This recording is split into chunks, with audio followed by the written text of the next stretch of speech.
I have absolutely no idea what this book is about, and at this point, I am too afraid to ask.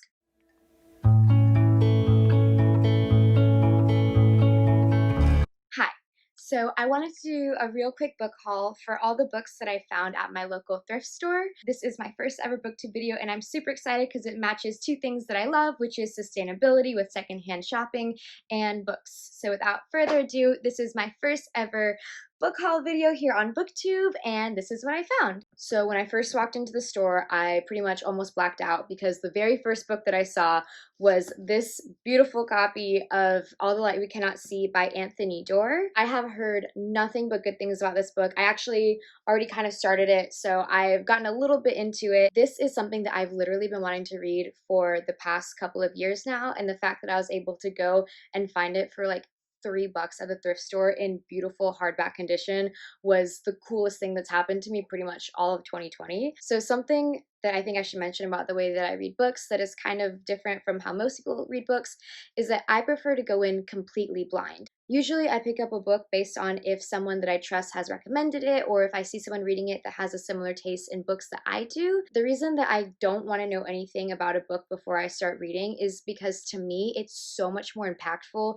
when every single thing that happens is a surprise. So I don't even like reading the synopsis on the back. I don't like reading the flap because I want to go in and just completely immerse myself so that when every little thing does happen, it comes as a surprise to me. When I read, it definitely feels like it's more of a journey in a way because I really have no idea where it's going to take me. With this one, I started a little bit like I said, and even before that, pretty much all I knew is that it takes place during World War II in France, Germany, and it involves a German boy and a blind girl, and that's pretty much all I know and pretty much as far as I've gotten. So I'm excited to finish this one up for sure. The next book I picked up was this copy of Mice and Men by John Steinbeck. In recent years, I've really fallen in love with Steinbeck's writing, and so I'm trying to collect as many of his books that I can that interest me. I've actually already read this book and I really enjoyed it, and I want to reread it as well as I'm kind of discovering more of John Steinbeck's writing and discovering more of his themes and his stories. It's about two friends, George and Lenny, who migrate across the United States in search of a better life and hoping to find personal success and happiness with each other. And along the way, they face issues about class, about poverty, about discrimination, while still finding ways to be empathetic with each other and have true friendship. So this book definitely gutted me when I read it the first time, and I'm really excited to read it for a second time. I highly, highly recommend, if y'all haven't read this one, definitely pick it up. Okay, so the next book I got, I also have already read, and that is The Great Gatsby by F. Scott Fitzgerald. For those of you who don't know, The Great Gatsby is basically about this guy named Nick who's neighbors with this guy named Gatsby, and Gatsby's like this huge simp for this girl named Daisy, so he throws all these lavish parties, and there's a bunch of mystery and betrayal and intrigue, one of those two words. It's really good, and I did enjoy it the first time I read it, but after the first time I read it, I watched and read and listened to a bunch of different takes and a lot of analysis about it, and now I want to reread it with the lens of someone who's a little bit more aware of the context of the book and some of the things that Fitzgerald was trying to talk about. So I saw this, picked it up, and I'm excited to reread it again. Okay, so this one I'm super stoked about. It is Great Short Stories by American Women. I always thought that with short stories, it wasn't enough to really grab my attention. I'd rather be immersed in maybe a longer story or narration. But when I saw some of the authors that were collected in this book, I knew that I had to pick it up. It has Charlotte Perkett Gilman, Willa Cather, Nella Larson, Louisa May Alcott, Kate Chopin, and a bunch of other really amazing American women that I really can't wait to read more about and hopefully fall in love with short stories along the way. The next book that I picked up is Rules of Civility by Amor Towles, I think is how you pronounce the author's name. Again, this is one of those books that I have no idea what it's about, but it came highly recommended from a lot of people that I trust. I think it's about lazy rich people. I like that's a complete assumption. I have no idea. So if it's not about lazy rich people, feel free to correct me. I'm so sorry. But I'm sure it'll be good and I'm excited to check it out. This next book was kind of a different pick for me. I got I'll Give You the Sun by Jandy Nelson. Usually I don't gravitate towards young adult books as much. It's just not what I reach for first. But from what I understand, this book is about two twins who end up drifting apart throughout the years.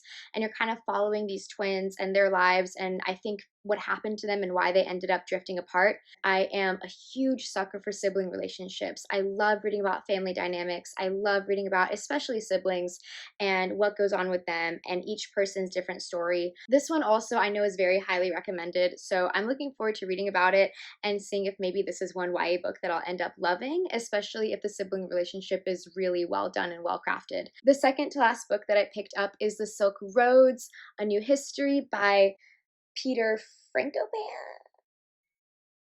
I would be lying if I said that the first reason I picked it up wasn't for how pretty the cover was. But then when I looked into it deeper, I saw that there was a lot of really cool aspects of this book.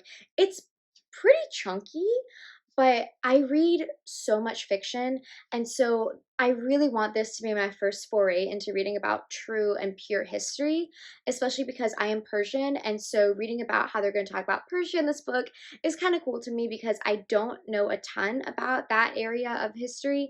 So I picked this up partly because it's pretty and also partly because I wanted to start a new chapter of learning in my life where I get to read not just for pleasure but also to absorb really cool information. All right, so this next book I picked up, I have also already read, and that is Things Fall Apart. I read this my freshman year of high school, and I think at the time I didn't really appreciate it as much as I would now. I'm really trying to make an intentional effort to read more books by African authors, and especially ones that deal with things that I have never been exposed to myself or learned about myself. The story follows Okonkwo, who is a powerful leader in a small Nigerian village, and his fall from grace following imperialism and the ramifications of that. It's a short book, but there's a lot to it, and I'm excited to check this one out as well and finish reading this. Okay, the next one I got is this totally rad copy of The Adventures of Tom Sawyer by Mark Twain. I have absolutely no idea what this book is about, and honestly, I have no idea what the difference is between Tom Sawyer, Oliver Twist, and this kid named Pip from another book, I think. So I have nothing to say about this one other than the fact that I'm excited to figure out who Tom Sawyer is and why this book is so popular. Yeah, so I guess I'll find out eventually the difference between him and any other boy in these classic novels that I haven't read. So this will be a good start for me. I also picked up Serena by Ron Rash. Again, I have no idea what this book is about, but what I do know is I think it involves a female villain or female antagonist. I'm a very simple woman. If I see female villain as the main character of a book, say no more, speak less. I'm there. I will read it. I may or may not be rooting for her. That is yet to be seen.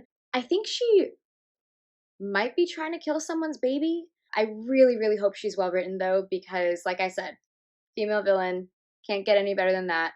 Best for last, I picked up Where the Crawdads Sing by Delilah Owens. Again, I have no idea what this book is about, but every single person that I see on Goodreads that I'm friends with has rated it 5 stars, which blows my mind. I'm a little nervous to read this one because to me it seems kind of like The Great Alone by Kristen Hanna, which I personally did not love, but everyone says that this is really good. It doesn't seem like it's too long. I think, well, first of all, Reese Witherspoon said it was good, and Reese Witherspoon usually picks out pretty good books, so I'm very hopeful. I think that this book involves a girl who lives alone out in the marshes of either North or South Carolina, and I think it's about her surviving out there on her own. Again, very Kristen Hanna vibes from The Great Alone, but I'm excited to read this one and gather up my thoughts about it, and also see what all the hype is about. Okay, so thank you so much for being here and watching. Again, this is my first booktube video, so if y'all stuck around to the very end, I appreciate you so much. And if there's any books that I mentioned that you have read or that you're wanting to read, please, please, please let me know. I have no friends who read, so I would love to have a conversation with any one of you, and I'd love to hear about your insights and your opinions on all these books. I'm super excited to get started, and thanks for watching.